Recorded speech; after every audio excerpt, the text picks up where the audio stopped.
Hi everyone, thanks for joining our Group B case response to Team A's analysis of Mountain Man Brewing Company. My name is Taylor and I'm joined by my teammates Michael and Aaron to present on behalf of Team B. We have a great team here that's put together a great presentation. We have James, Michael, myself, Taylor, Lindsay, Monica, Aaron, and Raymond. Team A recommended the company extend their product mix to light beer. Our team agrees with some of the points the team A made, but we have 4 areas of additional consideration. From a financial standpoint, we agree that expanding light beer presents an opportunity for growth. However, we disagree the company's excess SG&A are limited to just the first year. In the case study, Chris accounted for 1 product manager in his SG&A costs, but Team A recommended hiring 5 sales reps with a salary totaling over $150K. So we're wondering how this additional cost would impact SG&A expense in years 2 and beyond. From a target demographic, Team A proposed a great idea of targeting younger drinkers and mitigating against the alienation of existing core customers. Our question is though, why didn't Team A expand their marketing approach to target women and household incomes over 100K plus? From distribution channels, Team A presented a solid argument to increase off and on-premise sales through less traditional avenues such as sporting events, takeout, and college nights. And we agree these are great approaches, but we question the strategy of engaging distributors to poach underperforming light brands. How much of this space do they actually think would then be available? As 84% of the light beer market space is dominated by large national brewers who maintain the economy of scale. And with product mix, our team agrees Mountain Man needs to expand their product mix, but is light beer the right option? Through the next 9 minutes, our team will address several concerns we have with the light beer approach, as well as present a third option for the class to consider. So next, we'll dive deeper into the marketing strategy. Marketing is a key component to expanding the brand into the light beer market, and word of mouth and grassroots has been favorable for Mountain Man Lager, and it makes sense to continue with this strategy. We believe in order to be successful adding additional product, the company will need to expand beyond their traditional marketing. And as Group A proposed, sponsorships, live events, and off-premise location is a great way to be consistent with the brand. Additionally, Mountain Man will need a strong digital marketing campaign to aid that success. We like the marketing strategy, but we think the financials should reflect the additional funding in order to support the aggressive campaign. We think there are additional opportunities as well as part of the rebranding to include women and high income earner demographic. Next, we'll jump into the sales strategy. So looking at the sales strategy of Team A, on the left, we called out the summary of what we agreed were great points by Team A. And on the right here, we've added additional thoughts and considerations. So point 1, we're wondering where they're going to go into the market to get insight into the competitors that are lower performing. And around point 2, in the promotion in retail locations, we wouldn't want to promote in places where consumers can't purchase our beer. Point 4 highlights that although going to local bars is a great concept, we're still competing with the bigger light beer brands who have more resources and money than us. We think the sales team is a great concept for point 5, but we worry about the no cap for commissions and if that'd be financially stable. Lastly, we added additional ideas for light beer sales strategy, a ladies' night to target the female demographic, the opportunity to sell 30 racks as the target market likes to consume in quantity, and doing a college program where you can have college brand ambassadors and the students could work for a free internship credit. With that, I'll pass it over to Mike to dive deeper into the financial analysis. Thanks, Taylor. So Group A provided financials for 2 scenarios. One was the status quo, and the second one was their recommendation, which was to pursue the light beer market. And that's where we'll focus in reviewing the financials. Now, while we agree with Group A that the light beer market appears to be very lucrative given its compound annual growth rate of 4%, we also see potential challenges with winning in this segment. As we took a look at the light beer market share outside of the top 3 in imports, we see that the remaining share is only 14% of the light beer market. Now, this does not come as a surprise to us, given the high degree in competition on price, as well as the economies of scale in distribution and promotional sensitivity within the light beer market segment. We think it's going to be difficult for Mountain Man Brewing Company to capture share from those top three and imported light beer makers, which leaves it to compete for the remaining 14% of other light beer alternatives.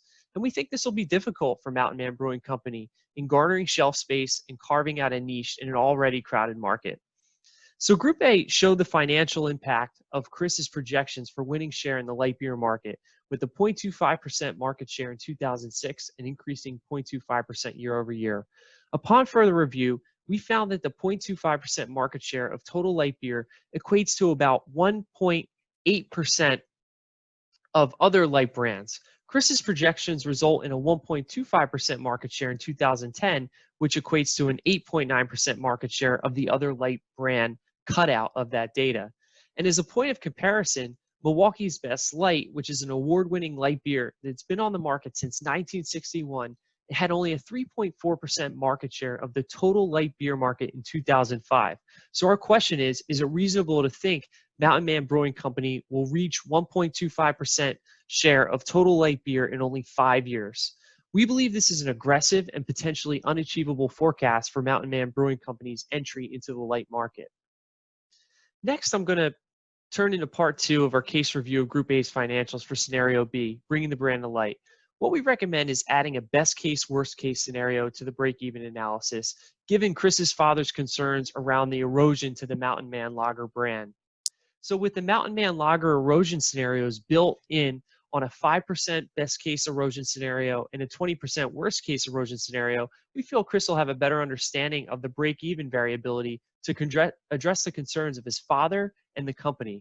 So in section A here, you'll see that we factored in the worst case and the best case erosion to Mountain Man Lager sales, which range from 700,000 to 3 million.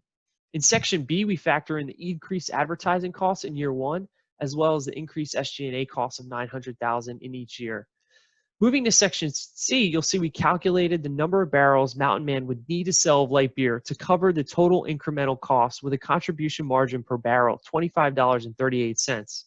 Lastly, in section D, we calculated the percent market share of total light beer that would need to be break even in each scenario and compared that to Chris's estimates.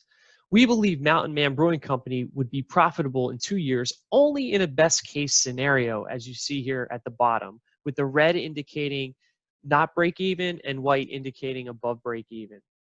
Additionally, our qualitative review of the pro forma financials brought up several additional questions about the light beer approach. First, with light beer being so promotionally sensitive, we wonder if the 6-month advertising campaign will need to be drawn out to a year. That'll, of course, double the cost of the advertising campaign to $1.5 million and increase or impact profitability and break-even estimates. And secondly, we didn't factor in any increases beyond the 900,000 SG&A costs, which again would require more sales of light beer to cover, as Group A talked about increasing selling expenses in order to drive the brand further and further. So now I'd like to turn it over to Aaron to talk about an alternative consideration. Hey, thanks, Mike. Let's consider some of the alternative considerations. Is it possible that a great alternative would have been to explore craft beer? What about the bearded lady milk stout? Sounds pretty interesting to me. You know, Chris did wonder if there were other alternatives to be explored. Could have the right choice been to go in the direction of the super premium craft beer market? Let's consider some of the facts. 1, the super premium market has been growing 9% year over year, greater than any other beer type and more than double in the light proposal. Market research shows that the younger generation, which are hip and like beers that have pictures of ladies with beards on them, are anti-big business and appreciate the local independent brewers. Lastly, the premium market is shrinking 2% year over year, so a change is definitely needed. Let's take a look at the analysis and see how light beer stacks up against the super premium. Our view here shows that in either worst case or best case scenarios, light beer requires nearly double the number of barrels to be sold in order to break even compared to super premium. I'm not sure about you, but I definitely like to work smarter and not harder.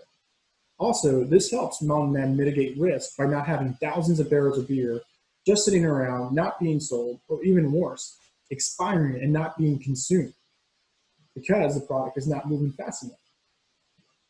Another point here to make is that Mountain Man could face some serious production challenges with the increased production of nearly 36% just to keep up with the pace of the light beer market. In order to get to these numbers, we utilize the same variable cost as light beer and only slightly marked up the revenue conservatively by 20% for both our worst case and worst case scenarios. If we compare this to the SICPAC comparison, which has a much higher range of almost 80% to above 120% for light beer and the craft beer market industry. Another consideration to point out that speaks how our approach is conservative is that we're including the $750,000 in advertising plus the $900,000 in annual incremental SG&A costs year over year. So what's the story here? The contribution margin for the premium, super premium market of the craft beer industry is definitely much more attractive than the light beer market.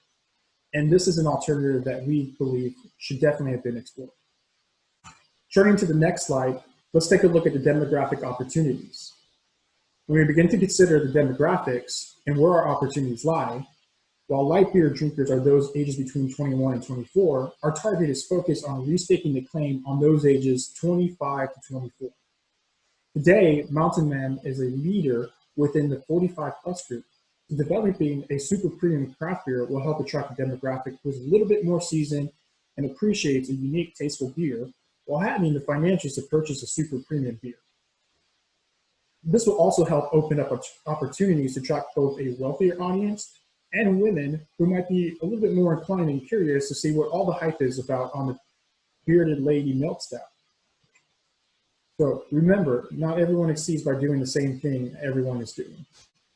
Thank you for viewing our slideshow today. Please join our discussion on Blackboard where we have a few different questions for you guys to answer and to kick up some discussion. Thanks for watching.